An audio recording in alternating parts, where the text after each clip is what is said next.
Vous pouvez être une personne talentueuse dans un domaine, possédant des compétences exceptionnelles et un très bon diplôme. Vous pourriez même être un génie, cependant, beaucoup de gens peuvent avoir tout cela sans le transformer en un succès historique ou une grande fortune. Car ceux qui ont atteint un tel succès n'ont pas seulement possédé des compétences magnifiques et des diplômes, mais ils ont également eu des opportunités en or. Celles-ci leur ont permis d'employer leurs talents et leurs compétences au bon endroit et d'atteindre des réussites remarquables.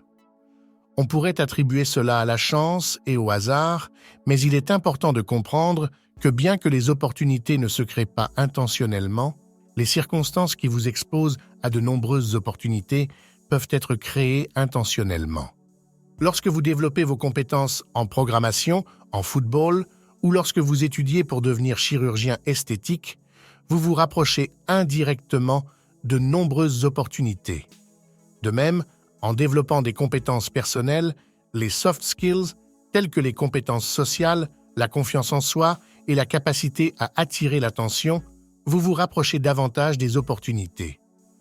Un autre aspect très important qui joue un rôle majeur dans tout cela est l'endroit où vous vivez.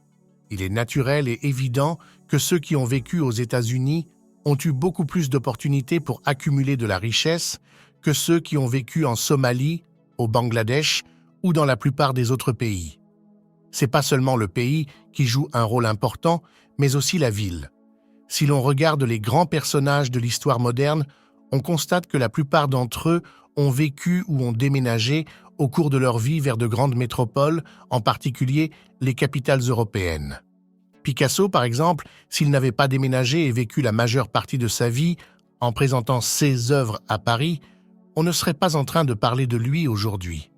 Einstein, malgré son génie qui n'avait pas besoin d'opportunités, a compris dès son jeune âge qu'il devait donner des conférences et publier ses recherches dans des villes qui respectaient la science et les scientifiques, comme Berlin et Zurich.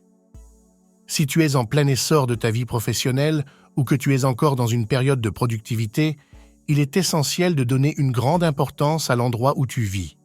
Si tu habites chez tes parents, dans un village ou dans une petite ville limitée en perspective, il ne serait pas bête de penser à déménager. Pense aux grandes villes et, si possible, pense à la capitale. Je sais que vivre dans ces villes a un côté négatif, comme la pollution, le bruit et la mentalité difficile des gens. Cependant, vivre le début de ta jeunesse dans les grandes villes, que ce soit pour étudier ou travailler, te construira une personnalité forte, capable de faire face aux regards des autres ou de les ignorer. Cela brisera également la barrière de la peur sociale qu'on trouve souvent chez les habitants de la campagne. Ta peur de l'échec diminuera car, mon ami, dans les grandes villes, les gens n'ont pas le temps de surveiller les autres et d'attendre leurs échecs. Et plus important encore, les portes larges que ces villes t'ouvrent, des universités prestigieuses aux grandes entreprises, ainsi que les contacts utiles. Tu as de meilleures chances de rencontrer des personnes réussies et riches dans les grandes villes que dans les petites.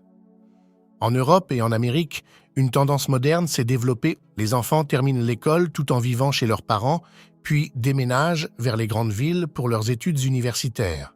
Ensuite, ils restent dans ces villes pour travailler pendant des années. Lorsqu'ils atteignent la phase de fonder une famille et d'élever des enfants, ils retournent souvent à la vie paisible des petites villes. C'est la cristallisation de la théorie que nous avons évoquée. Tu dois y réfléchir profondément et te demander quels sont les meilleurs pays et les meilleures villes dans ton domaine d'expertise. Efforce-toi d'atteindre ces endroits pour obtenir les opportunités que tu mérites. Enfin, si vous trouvez que cette vidéo a apporté de la valeur à votre vie, laissez-nous un like et allez regarder l'une des 2 vidéos qui s'affichent à l'écran.